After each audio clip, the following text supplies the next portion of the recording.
Alors, quand on parle réellement du mal-être des investissements, notamment de la France au Sénégal et toutes ses conséquences, notamment sur l'économie sénégalaise et sur les populations sénégalaises, on peut voir l'autoroute à péage Dakar-Diamniadio avec une multitude de postes de péage, 319 milliards de francs CFA pour construire 48 kilomètres. C'est une entreprise française d'ailleurs qui a géré le projet, qui détient cette autoroute dans un partenariat public-privé.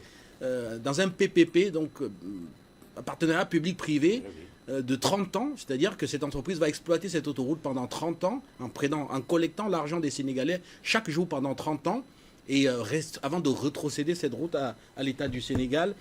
À partir de là, on voit comment est-ce que réellement une telle approche peut être toxique, non seulement pour l'économie sénégalaise, mais également pour le citoyen sénégalais lui-même, qui pour rejoindre l'aéroport international Blaise Diagne, nous-mêmes d'ailleurs, nous avons souvent payé 22 à 25 000 francs CFA pour partir de Dakar pour Diamniadio et les chauffeurs, précisant que cela a été dû notamment aux multiples postes de péage en aller-retour. Oui, voilà pourquoi ceci doit être une leçon beaucoup plus pour les Camerounais, il faut le dire. Parce que quand ils se plaignent que on n'a pas de route ici, c'est monté, c'est descendu, ils doivent comprendre les réalités. Voilà pourquoi depuis toujours je vous dis qu'il faut tenir un discours franc. Il faut présenter les actes au peuple sénégalais pour l'amener à comprendre que l'avenir s'annonce sombre, obscur. Il faut tenir ce discours franc. Parce que imaginez un seul instant, comment comprendre 48 kilomètres de bitume, 4 péages, 3 milliards de francs CFA. Est-ce imaginable même au Cameroun, avec 4 postes de péage? Est-ce imaginable? Essayez un peu de faire la même chose entre Douala et Douala, ou alors et peut-être l'aéroport, ou alors il y a Sabonanjo. Essayez un peu de vous amuser en mettant 4 postes de péage à 338 milliards. Je pense que ça va exploser demain ou après-demain. Voilà pourquoi on demande aux Africains, je vous dis qu'il est important que Diomaye Faye, où sont et son pot, commence à tenir un langage franc aux Sénégalais. Qu'ils disent, quand je parle sur endettement, je n'ai pas voulu rentrer dans les détails, Guy Fondop. Je n'ai pas voulu rentrer dans les détails. Mais quand là, je dis, c'est un petit pan.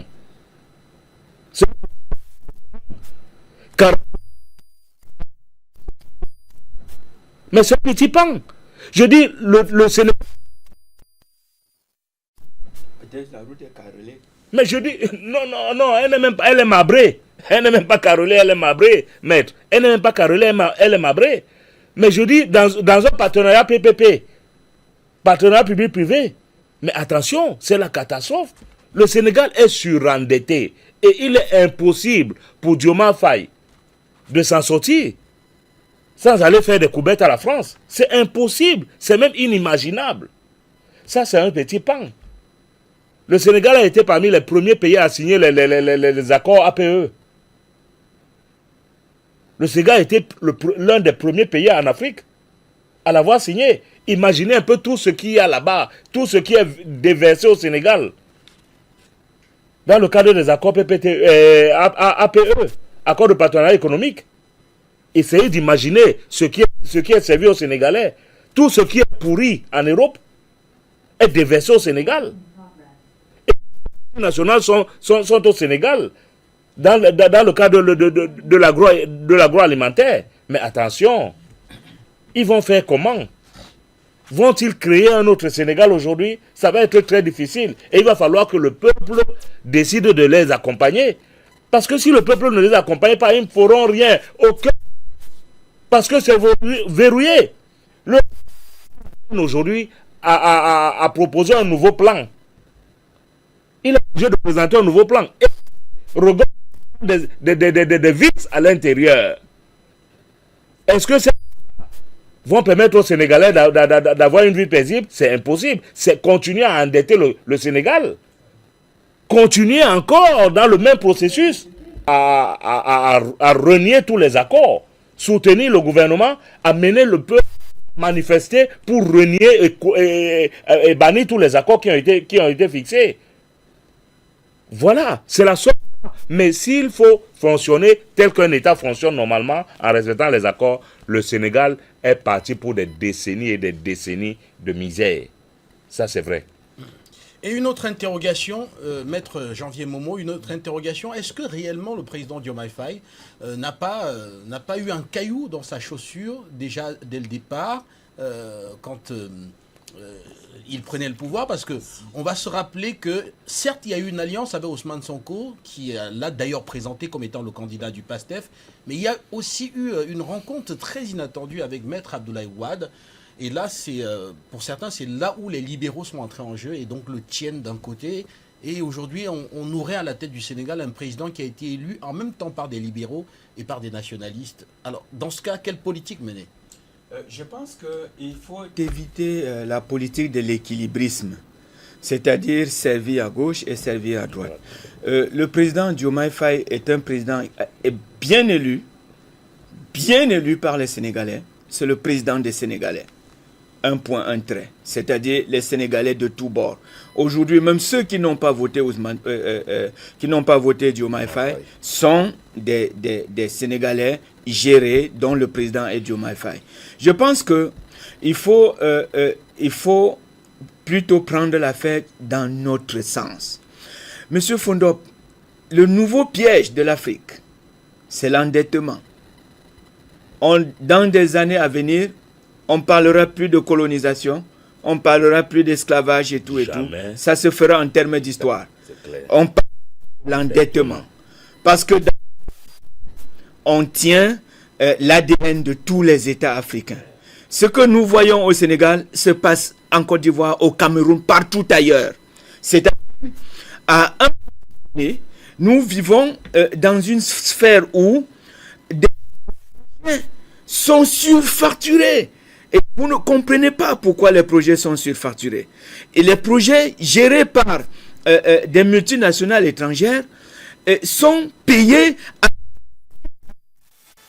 tout ce que tout nous semble savoir qu'aujourd'hui, pour qu'ils acceptent un projet de chez nous, il faut que le projet ait été financé et que dans ces financements, ils engrangent les bénéfices sur le temps de fonctionnement du projet. Je prends l'exemple que vous venez vous-même d'évoquer tout à l'heure sur la gestion de l'autoroute, c'est 48 km. 48 km entre Dakar et la ville nouvelle de Diamniadio. Alors, monsieur Fondop, 300 milliards pour 48 km.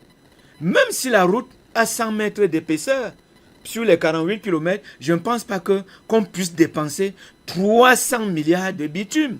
Qu'est-ce que cela veut dire simplement? Cela veut dire que autour du projet, il y a des gens qui ont surélevé leur rétrocommission qu'on a introduit dans le projet. Il y a la multinationale qui réalise, qui, avant même de réaliser le projet, a déjà engrangé des bénéfices. Et qui va payer? C'est le commun de mortels. C'est nous qui dégageons la taxe sur la valeur ajoutée. C'est-à-dire le dernier consommateur sur la tête de qui pèse la taxe, la TVA. Donc, c'est ça, endetter nos pays. Et lorsqu'un pays est endetté, M. Fondop, que vous le vouliez ou pas, vous perdez la souveraineté. Ce qui veut dire que le combat aujourd'hui, c'est d'arrêter l'hémorragie le plus rapidement possible. Et à ce niveau, les pays de l'AES, ils l'ont compris. Ils l'ont compris. Comment est-ce que le Mali continue de vivre aujourd'hui sans aide extérieure, financière extérieure? Comment le Burkina Faso? Comment le Mali? Alors, avec les autres États africains, pourquoi ce n'est pas possible? Vous pensez que c'est à force des projets, à coût des projets, des petits projets à coût de gros milliards, qu'on va continuer à maintenir les populations sous le joug de la domination? Non. La nouvelle colonisation est la plus pernicieuse aujourd'hui, c'est la dette. Et parce que la dette, elle est payable en intérêt. Et les mécanismes de la dette au monde sont aujourd'hui ficelés à telle enseigne que, et voilà, c'est à ce niveau que se trouve le plus grand danger. Lorsque vous ne payez pas la dette de X, si c'est les eurobonds, si vous ne payez pas, ce ne sont pas les institutions de Bretton Woods qui vont vous les accorder, puisque les mécanismes de financement dans le monde aujourd'hui se tiennent. Ce sont des mécanismes qui se tiennent. Les autorités en charge se tiennent. Ils ont des accords entre eux. Et c'est à ce niveau qu'on a désormais la souveraineté de certains États qui se prêtent facilement à la dette. Et nous revenons à votre première question, que nous avons besoin d'un tissu industriel et commercial géré par les nationaux. C'est ça la véritable richesse de nos États. Qu'on me dise aujourd'hui que dans le projet Sangomar, Woodside, l'entreprise qui gère le pétrole, qu'on dise aux Africains ou aux Sénégalais, voici les avantages du peuple sénégalais. Et par là, nous félicitons même Diomaye Faye.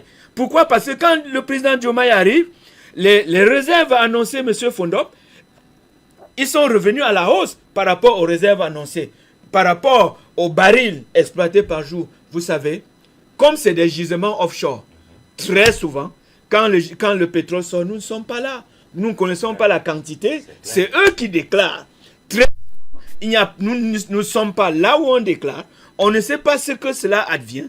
Et voilà comment nos richesses sont gérées. Les États qui ont réussi à opérer un véritable contrôle sur leurs ressources pétrolières et gazières, ce sont des États qui, à un moment donné, ont propulsé comment on appelle, les perspectives économiques de leurs États au sommet. Le taux de croissance au sommet. Vous avez tout à côté ici l'exemple de la Guinée équatoriale, M. Fondor. Vous y êtes couramment, constamment. Vous savez comment le pétrole et le gaz équato-guinéen est géré. Là, ça ne blague pas. Ça ne rit pas. On connaît le nombre de barils qu'on vend par jour. On sait ce que sur le marché mondial, un baril produit et on sait ce qui rentre dans le trésor public de chaque État. C'est ça la souveraineté. Donc, demain, les Africains n'auront plus un autre problème de colonisation, de domination.